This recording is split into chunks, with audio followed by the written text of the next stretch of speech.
Welcome back to the pregame show. The RoughRiders playing the first game of 3 games against the Tulsa Drillers, and I'm joined by the newest RoughRider, Brett Teschner, who was added to the roster when Zach Zaneski was called up to AAA.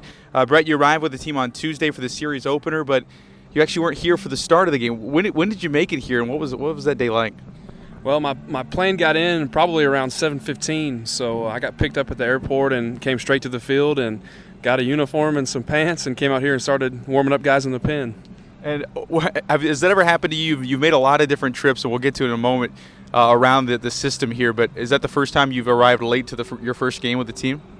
No, actually the same thing happened in Hickory when I flew from Arizona to Hickory. I got in mid-game and went straight in and started catching. So usually the guys first game in, especially if they arrive close to game time or after the game starts, they're not going to play. They're not going to be forced into the situation. But late in the game, Tomas Talis, the RoughRiders catcher, was hitting the knee with a baseball, and I suggested to Alex, hopefully he's all right. But if he's not, we might see Brett Teschner, despite the fact that he didn't even, wasn't even here for the first pitch. What went through your mind when you saw that? Yeah, well, I was actually catching somebody else, and he went down, and a couple of the pitchers in the pen said, hey, you better, make sure that you're ready. So I did a couple extra stretches, and luckily he was able to, get up and get going. But if he'd have gone down, I'd have gone in and had to finish it out. I get the adrenaline going a little bit when you saw that? Yeah, you get loose real quick when you see the guy go down like that, and you just got in the ballpark, that's for sure. Now, you mentioned going to Hickory. This back and forth travel has kind of become the norm for you this season since you signed with the Rangers. First Rangers minor leaguer this year to play for all 6 U.S.-based affiliates. Started the season with the rookies, then you were up in Hickory, up to AAA, then down to High A Myrtle Beach, transferred to short season Spokane and Washington, back to the AZL, and then up here.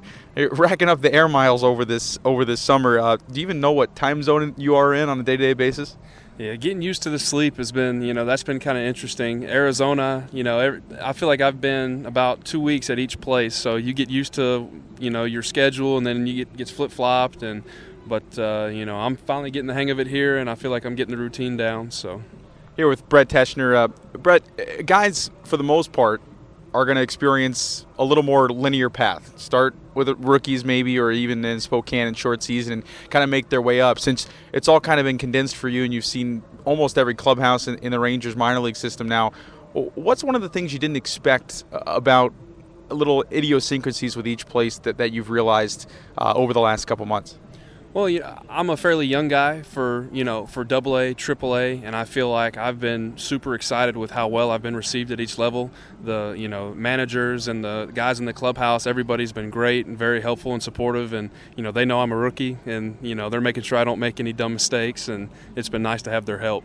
Have you been picking the brains of the other catchers that you've met along the way and what their experience has been like going up the Rangers system? Hopefully you get the chance to kind of settle into a more normal role?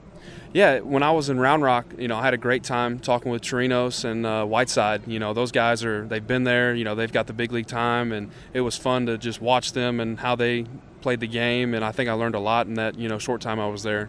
Here with Brett Teschner, is there some sense now that you've made it the complete 6 here coming to Frisco, all 6 affiliates, that it's kind of cool that you got to do that? Do you get to keep all the jerseys from all the teams? Yeah, I've definitely got some shirts, from each spot, so I'm really glad that I got to experience this. It's very unique. Not a lot of guys get to see all the affiliates, and I've had a great time meeting everybody. It's been fun. Are you going to lobby the Rangers to make it down to the DSL? It's the one affiliate you haven't made it to yet. Yeah, I'll have to work on my Spanish. Maybe if I can get it there, I might make a trip.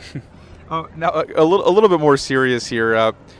Talk a little bit about what the experience was like from the end of the Major League Draft when you went undrafted until you signed with the Rangers. What was that process like? I think most people have an understanding, a guy gets drafted, there's a window where they need to get signed, and that process is well established. But what's it like for someone undrafted? Well, when I wasn't drafted, I was kind of, expecting to get picked up, and it didn't happen. And I kind of had to sit back and think about, what my options were. And I knew I wanted to continue to play, and I felt like I was healthy and I was playing well. So, I waited it out, and luckily about 2 weeks after the draft was over, I got a call from Texas, and I was able to sign free agent. What about the Rangers were the right fit from their perspective? Who saw you and wanted to bring you in, and what about the Rangers were a good fit for you? Well, this organization, I feel like in the short time I've been here, everyone, the goals are all the same. It's all great people, and I think I've been such a good fit so far because every place I've been, everyone's been very helpful and supportive, and that's the same thing I'm here for. I'm here to help and make sure, like I said, working in the pen, I want to make sure all our pitchers are ready to go in and give us a chance to win, and I think that's been, a real beneficial thing for both sides. A lot of guys that have issues making into affiliated ball straight off the get-go play some time in independent baseball. Even Callion Sams, who's on the roster now, spent some time in indie ball over this past month. Zach Sineski played a game in independent baseball before signing with the Rangers. Did you get close to doing that? Did you start looking into those options?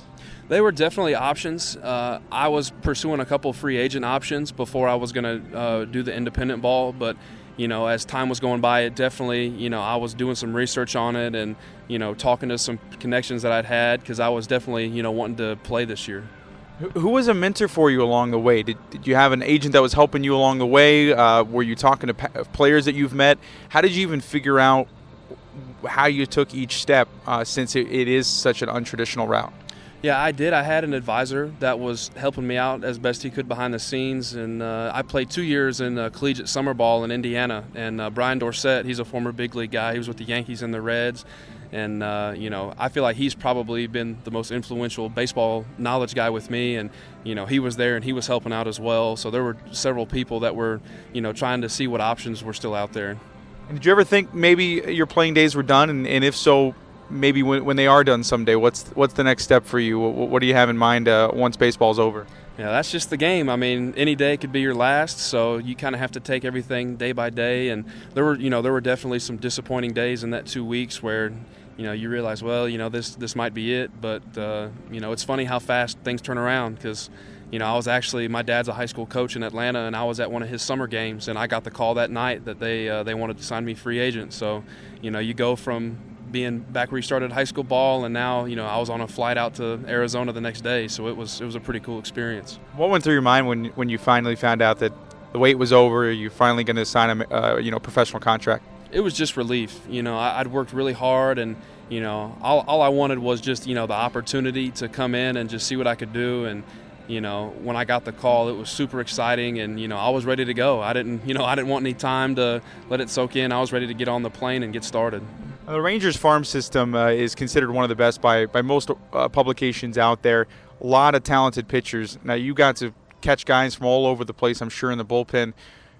Put you on the spot a little bit here. What's the toughest pitch you've had to catch in the minor league system? I know Tomas Talis didn't like catching Kevin Posadas' knuckleball much, but of all the guys you had to catch in the bullpen, who do you least look forward to having to catch again and experience the challenge of that? Well, when I was with Round Rock, we played the Fresno Grizzlies in Fresno, and we got down to the bullpen, and the visibility coming out of the guys throwing out of the seats behind in the bullpen, I could not see anything. I looked awful down there. I was just trying to be a goalie. I mean, I was missing balls, and I would definitely say that was probably the worst experience. Was those guys they throw pretty hard, and I couldn't see the ball. It was bad. Did you have to catch Wilmer Font that night? I did catch Font. He slings it. All right, well, thanks a lot for your time. I appreciate it. Best of luck here in Frisco. Hopefully see you out there in a game here this homestand. All right, thank you. That was Brett Teschner. We'll be back after this on the Frisco RoughRiders Baseball Network.